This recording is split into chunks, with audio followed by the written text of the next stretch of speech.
주님 안에서 승리하는 복된 하루가 되시기를 간절히 축원을 드립니다. 오늘은 성전으로 올라가는 노래, 바로 시편인 세 번째 시편입니다. 특별히 이 성전에 올라가면서 이스라엘 백성들이, 또한 시편의 기자가 어떠한 마음으로 함께 기도하며 올라갔는지, 또한 이 성전에 올라간다는 것은 곧 예배 그리고 제사를 드리는 것을 의미하고 있는데, 우리가 교회에 또한 예배당에 나오면서 우리가 우리의 신앙과 우리의 믿음을 다시 한번 돌아보며, 정말 우리도 이 주님의 전에 나올 때에 어떠한 기뻐하는 마음으로, 감사하는 마음으로, 하나님께 돌아가고자 하는 마음으로 우리가 오늘 이 자리 예배 가운데 나아가고 있는지를 다시 한번 돌아봄으로써 우리의 신앙이, 또한 우리의 믿음이, 또한 우리의 예배가 하나님 앞에 온전한 예배로서 나아갈 수 있는 그런 모든 성도들이 되기를 주님의 이름으로 간절히 축원을 드립니다.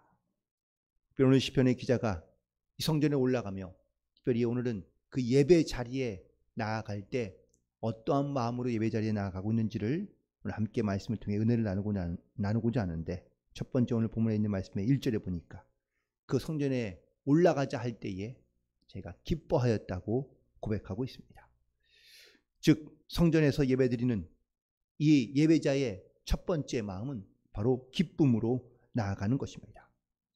이 기뻐하다라는 말의 히브리 원어는 사마흐티인데요, 이의 원형인 사마흐는 그냥 일반적으로 우리가 아는 즐거움의 차원이 아니라 감동과 감격을 느끼는 그 기쁨의 차원을 의미하고 있습니다. 무엇이 이 시편 기자인 다윗을 감격스럽게 하고 즐겁게 하고 있습니까? 하나님께 예배하는 그 자리, 성전에 올라가는 그것이 자기의 마음을 감동시키며 감격시키고 즐거워하고 있다라고 고백하고 있습니다. 그가 이렇게 기뻐하며 감격스러워하는 이유는 과연 무엇일까요? 물론 하나님께서 이 다윗과 혹은 이스라엘 백성들에게 많은 은혜를 베풀어 주셨기 때문이기도 합니다. 그런데 그 받은 은혜로 알고 감격하며 기뻐하는 그러한 영적인 고백이 반드시 있어야 한다는 것이죠. 하나님이 은혜를 누구에게만 주시는 겁니까? 그렇지 않습니다. 심지어 하나님의 은혜를 주실 때에는 그가 의인이든 죄인이든 아니면 공평하게 혹은 동일하게 주신다고도 말씀하십니다. 그렇다면 하나님께서는 모든 사람에게 각자에게 필요한 모든 은혜를 때를 따라 주신다고 말씀해 주고 있는데, 그 은혜를 깨달은 사람이, 혹은 또 그 은혜를 느끼는 사람이, 그리고 그 은혜에 감사할 수 있는 사람이 바로 하나님의 은혜에 대한 감동과 감격을 가지고 살아가는 사람의 모습인 줄로 믿습니다. 그러다 보니 성전에 나와 예배하는 사람의 모습이 다를 수밖에 없습니다. 감동과 감격으로, 기쁨으로 나오는 사람은 그 예배 혹은 그 시간, 그리고 그 자리가 소중하며, 또한 기쁘고 혹은 모든 감격의 모습을 가지고 예배 가운데 나아갈 수 있지만, 이 은혜의 감격을 갖고 있지 않은 사람, 기쁨이 없는 사람은 나와도 예배의 감동과 감격이 적을 수밖에 없을 수밖에 없는 겁니다. 시편 기자는 오늘 그 감격의 자리 가운데 나아가며 누구와도 비교할 수 없는, 그 무엇과도 바꿀 수 없는 그 감동과 감격의 그 자리에, 그리고 그곳에 나아간다는 것을 그는 기뻐하며 즐거워하고 있는 것을 볼 수 있습니다. 오늘 우리도 이 주님의 은혜의 자리 가운데 나와서 이런 시편 기자가 고백하며 또한 느끼고 고백했던 그 감동과 감격과 은혜의 자리를 사모함으로 나아갈 수 있는 그런 저와 여러분이 되기를 간절히 축원을 드립니다. 이스라엘 백성들이 애굽의 압제로부터 벗어나왔을 때 그들이 얼마나 기뻐하고 얼마나 감격했을까요? 하나님의 전인 가나안 땅에 들어가기 전까지 그들은 광야에서 사실 오랜 세월을 보내게 되었습니다. 그런데 시간이 흘러가면 흘러갈수록, 지나면 지날수록 애굽에서의 구원받았던 그 감동과 감격은 점점 사라지고 남아있는 것은 원망과 불평과 그리고 사라진 기쁨, 이것이 바로 그 광야에 있던 사람들의 모습인 것을 깨닫게 됩니다. 우리가 내가 얼마나 교회를 오래 다니거나 아니면 신앙생활을 많이 했는지가 중요한 것이 아닙니다. 영적인 감동과 감격을 내가 항상 느끼고 있느냐, 그 감동을 내가 또한 감동에 내가 그 은혜로 내가 살고 있느냐, 예배당에 오며 혹은 또한 교회에 갈 때마다 이 감동과 감격을 가지고 나아가고 있느냐라는 것이 그 신앙의 건강함을 유지하는 비결인 줄로 믿습니다. 오늘도 우리는 우리의 오감을 만족시키며 아니면 어떤 우리의 육체를 충족시키고 내 본성을 만족시킬 수 있는 그러한 자리 혹은 또 그러한 기쁨과 즐거움에 살아가는 것이 아니라 우리는 하나님께 예배하는 기쁨 혹은 예배의 자리에서 우리가 하나님의 은혜를 다시 한번 고백하며 그 즐거움으로 감격으로 하나님께 나아갈 수 있는 그 은혜의 자리를 사모함으로 그 예배의 자리에서 모두 나도 역시 온전한 예배자로 하나님께 그 예배드리는 그 기쁨과 감동을 누리며 살아갈 수 있는 그러한 저와 여러분이 되기를 간절히 축원드립니다. 또한 두 번째, 예배 자리에서 느끼는 이 기대와 감격으로 시편 기자는 오늘 바로 3절에 있는 말씀처럼 예루살렘을 보고 어떻게 감격하며 고백하고 있는지를 본다면 바로 너는 잘 짜여진 성과 같이 건설되었다고 고백하고 있습니다. 여기 보면 잘 짜여진 그러한 예루살렘은 바로 잘 어떤 구성되고 완성되어 있는 그러한 건물 자체의 모습을 말하는 것이 아니라 하나하나 잘 연결되어 있는 예루살렘의 모습을 보고 이 시편 기자는 고백하고 있는 것입니다. 즉 성도들은 다 머리가 되신 예수 그리스도를 중심으로 모든 지체로 연결되어 있다고 사도 바울은 고백하고 있습니다. 이처럼 잘 연합되어 있는 모습, 잘 어우러져 있는 모습, 견고하게 잘 짜여져 있는 성읍처럼 우리가 어떤 모든 성도들이 그 주님 안에 예배하는 자로서 함께 모여 그리고 그 기쁨과 감동과 감격을 함께 나누며 잘 연합되어 있는 그 상태와 그 모습을 바라보며 기뻐하며 감사하고 있다라는 사실입니다. 우리는 불완전한 존재들이기 때문에 하나님께서 특별히 사람을 만드시고 난 다음에도 돕는 배필들을 통하여 서로를 돕게 하셨습니다. 우리는 다 영적인 지체들인데요. 혼자서는 잘 설 수 없는 경우가 많습니다. 우리 자체가 다 불안하고 혹은 또 불완전한 존재들이기 때문입니다. 하나님이 우리를 불완전하게 만들었다는 것이 아닙니다. 죄로 인해 혹은 죄 가운데 우리가 살고 있기 때문에 그 죄로 말미암아 우리가 온전해질 수 없다라는 사실을 의미하고 있는 겁니다. 죄로 인해 우리는 연합하지 못하고 또한 잘 어우러지지 못하며 하나 되지 못하는 모습들이 우리에게 너무나 많습니다. 하지만 예배의 감동과 감격을 느끼고 그리고 하나님의 그 은혜의 자리를 사모하며 나아가는 성도들은요, 이처럼 서로와 서로의 부족함을 서로가 보완해주고 또한 서로가 협력하고 함께 모든 것을 합하여 선을 이룰 수 있도록 영적인 교제를 이루는 그러한 성도, 그리고 하나님과 영적인 교제를 통하여 우리의 약함과 부족함을 온전하게 세워갈 수 있는 그런 성도들이 바로 이 예배하는 자리를 사모하고 그 예배의 자리에서 감동과 감격을 느끼며 서로가 영적인 교제를 통하여 온전한 교회를 또한 온전한 성도의 모습을 만들어 가고 있는 줄로 믿습니다. 오늘도 우리는 영적인 자리에서 영적인 하나님의 은혜로 말미암아 거룩한 백성이 되었지만 여전히 우리에게는 부족한 부분들이 많이 있습니다.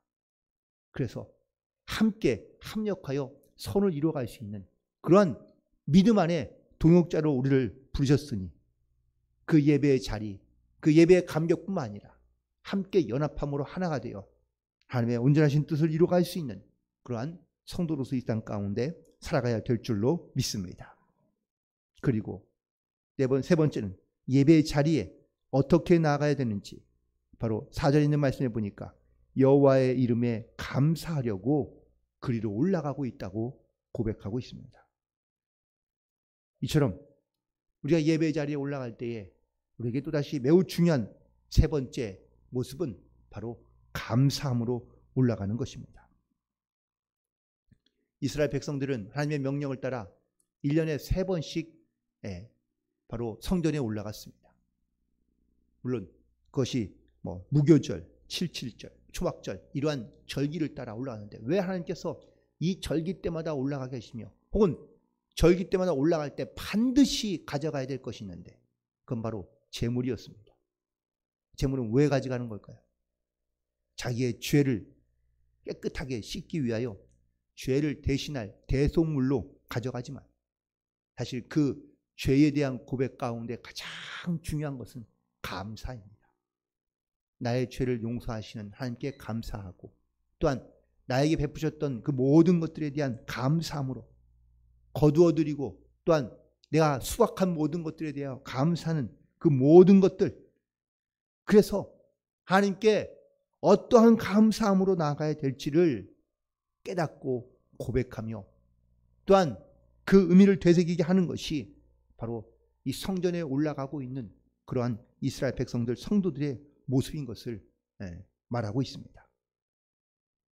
그리스도인들의 삶의 중심에 가장 중요한 것 중에 하나가 무엇이냐라고 묻는다면 바로 감사라고 말할 수 있습니다. 범사에 감사하는 것, 끊임없이 감사하는 이 마음. 오늘도 우리는 여전히 내는 죄 가운데 살아가는 경우들이 많이 있지만 그럼에도 불구하고 나를 이 모든 죄에서 구원하신 그 주님의 은혜를 깨닫고 우리는 감사함으로 주님 앞에 나아가야 될 줄로 믿습니다. 우리가 드려지는 모든 예배의 중심의 핵심 원리 중에 하나가 바로 감사로부터 시작돼야 한다라는 사실이죠. 감사함이 없으면 감동도 감격도 사라지고 맙니다. 감사함이 없으면 함께 연합하는 것이 힘들어집니다.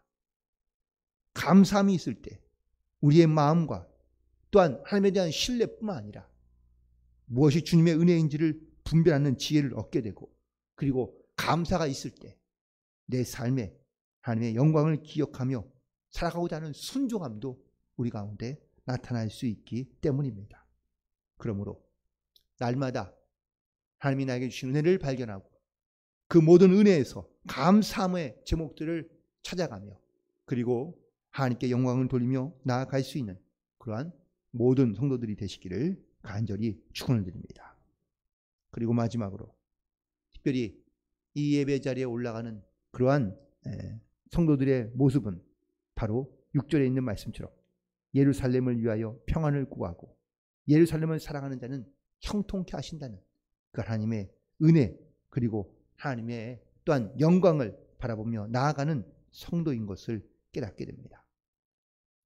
특별히 우리가 이 하나님이 주시는 이 복과 그리고 형통함을 누리며 살기를 원하며 또한 이 은혜를 이 땅 가운데 우리가 선포하며 살아가게 하는 것이 바로 예배자로서 그리고 하나님의 은혜를 누리며 살아가는 성도로서 감당해야 될 영적인 사명인 줄로 믿습니다. 하나님께 예배하는 이 감격을 누리며 또한 그 감동과 즐거움을 가지고 살아가는 성도 그리고 하나님의 성전 가운데 성도들과 함께 잘 짜여진 그러한 연합된 모습으로 모든 성도들이 하나가 되어 다 하나님의 선을 하나님의 뜻을 이루어가는 이러한 성도의 모습이 감사하는 믿음의 고백으로 그리고 서로를 위해 중보하며 기도할 뿐만 아니라 하나님의 형통한 복을 누리며 살아가는 성도로서 우리 가운데 이 땅에 온전한 예배자로 하나님의 백성으로 살아가는 그 감동과 우리를 우리 가운데 항상 허락해 주시는 줄로 믿습니다.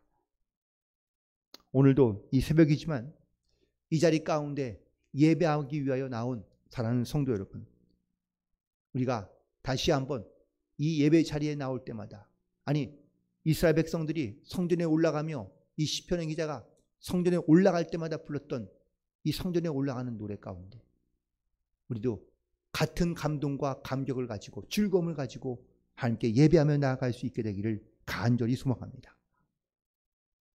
다윗이 왕이었기 때문에 뭐 더 즐겁거나 아니면 더 감동이 있다는 것은 아니었을 겁니다. 사실 오늘 이 시편에 있는 그 어떤 이 다윗의 시편 기자의 상황은 아마 쫓겨났던 예루살렘으로부터 다시 예루살렘에 돌아오게 되었을 때에 지은 시라고 학자들은 이야기합니다. 빼앗기고 쫓겨났던 예루살렘에 다시 돌아오는 그 감격, 그 기쁨, 또한 그 하나님의 은혜들을 하나하나 곱씹어 보며 성전에 올라가며 예배하는 자로서 다시 그 감동과 감격을 느끼고 원하고, 그리고 흩어졌던 마음들이 다시 하나가 되며, 그리고 하나님의 형통함을 구하며 항상 감사함으로 살겠다고 결단했던 이 시편 기자의 이 믿음의 고백이 바라고 원하기는 오늘 이 자리와 또한 앞으로 우리 가운데 있을 모든 예배 가운데, 모든 성도들 가운데 이런 감동과 감격으로 하나님 앞에 나아갈 수 있게 되기를 간절히 소망합니다. 모든 성도들이 추구해야 될 영적인 신앙의 모습은 예배가 생활이 되어야 되고, 생활이 바로 삶이 예배가 되어야 한다는 사실입니다.